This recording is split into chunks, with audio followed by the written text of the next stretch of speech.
नमस्ते दोस्तों।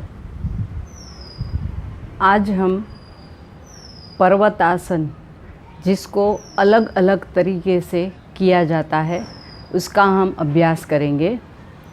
मैंने मेरे पिछले एक वीडियो में पर्वतासन और गौमुखासन, ये दोनों आसन की विधि और लाभ के बारे में चर्चा की है। तो उसी में से सिर्फ एक पर्वतासन पे आज हम ज़्यादा फोकस करेंगे। ये अलग अलग तरीके से किया जाता है। तो आइए देखते हैं कि पर्वतासन पहले जो मैंने आपको बताया था उस तरह से हम करेंगे, जिसमें दोनों पैरों को इस तरह से दंडासन में बैठना है। फिर एक पैर को घुटने से मोड़ेंगे और उसके नीचे से दूसरे पैर को हम पास करेंगे, और फिर ये ऊपर वाला पैर है उसको भी इस तरह से रख देंगे। घुटने के ऊपर घुटना आएगा, इस तरह से बैठना है, ठीक है। फिर हमको सांस भरते भरते भरते दोनों हाथों को ऊपर उठाना है, सिर के ऊपर नमस्कार मुद्रा में रखना है, और फिर सिर्फ अपनी मध्यमा उंगली जो है उसको ही बाहर रखना है, बाकी सारी फिंगर्स को फोल्ड कर देना है। और फिर सांस भरते भरते हाथ को ऊपर खींचना है, जितना खींच सको। पूरे शरीर को हम खींचेंगे ऊपर। आप देख सकते हो कि हमारे पूरे शरीर का जो आकार है, जो पोस्चर है, वो एक पर्वत के जैसा बनता है, इसलिए इसको पर्वतासन बोला जाता है।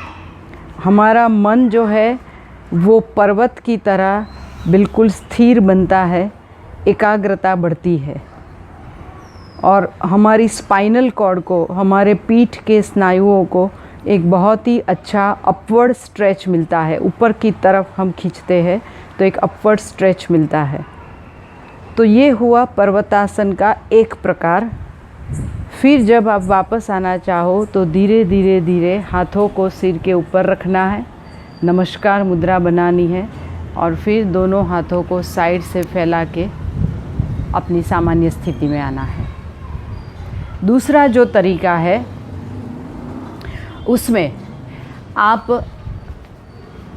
पद्मासन या सिद्धासन या तो सुखासन में आपको बैठना है।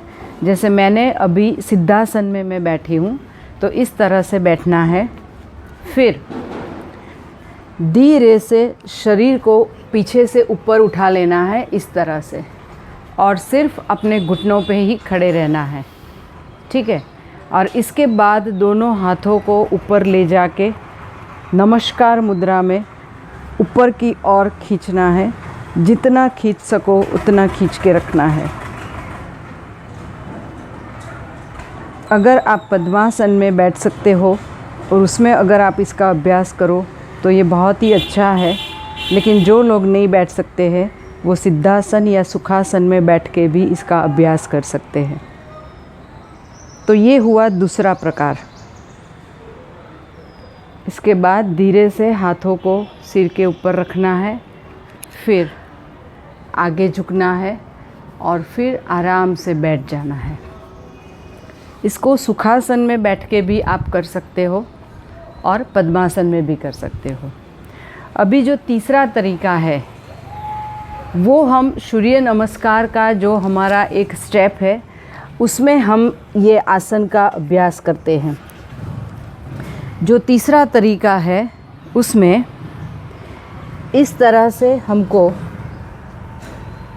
पेट के बल लेट जाना है।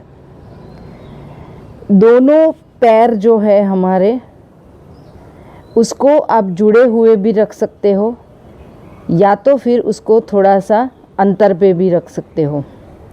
तो इस तरह से दोनों पैरों को मैंने जोड़ के रखा है। दोनों हाथों को छाती के पास रखना है। सांस भरते भरते पूरे शरीर को उठाना है।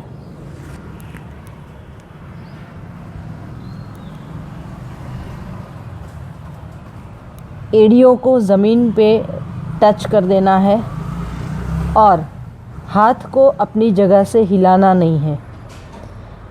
ये हमने जो अधोमुख स्वानासन किया था उसमें भी यही पोस्चर हमने बनाया था, लेकिन उसमें हम पेट को अंदर खींच के सिर को अंदर की तरफ ले जाते हैं और नाभि को देखते हैं। ये अधोमुख स्वानासन था, लेकिन पर्वतासन में सिर को अंदर नहीं ले जाना है, उसको अपने दोनों हाथों की सीधी रेखा में ही रखना है। तो एक पर्वत के जैसा आकार हमारे शरीर का बनता है, पूरा हमारा पोस्चर एक पर्वत के जैसा बनता है। तो इसको भी पर्वतासन बोलते हैं। इससे आपके पैर के सारे जो मसल्स हैं उसके ऊपर बहुत ही अच्छा स्ट्रेच आता है।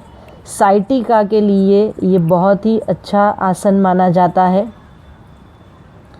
फिर जब आप अपनी सामान्य स्थिति में आना चाहो तो पहले घुटनों को टिकाना है और फिर शरीर को पीछे ले जाके इस तरह से वज्रासन में बैठ जाना है। ठीक है, तो ये हमने पर्वतासन को 3 अलग अलग तरीके से किस तरह से किया जाता है वो देखा। तीनों के लाभ जो है वो एक समान है। आप कोई भी तरीके से, आपको जो तरीका ज़्यादा कंफर्टेबल लगता है, ज़्यादा आसान लगता है, उससे आप कर सकते हो। सबसे महत्वपूर्ण लाभ जो इस आसन का है वो है हमारे मन की स्थिरता। हमारा जो माइंड है वो स्टेडी हो जाता है। मन और शरीर के बीच में एक हार्मनी बनती है, दोनों के बीच में एक अच्छा सा संतुलन बनता है और मन में जो नेगेटिव थॉट्स आते हैं वो दूर हो जाते हैं और हमारा कंसंट्रेशन, हमारी एकाग्रता बढ़ती है। तो बच्चों के लिए ये आसन अति महत्वपूर्ण और बहुत ही लाभदायी आसन है उनकी एकाग्रता को बढ़ाने के लिए। दोस्तों, ऐसे ही कुछ नए नए आसन लेके मैं अभी अपने नए वीडियो में आपके सामने फिर से प्रस्तुत हो जाऊंगी। तब तक के लिए धन्यवाद। ओम।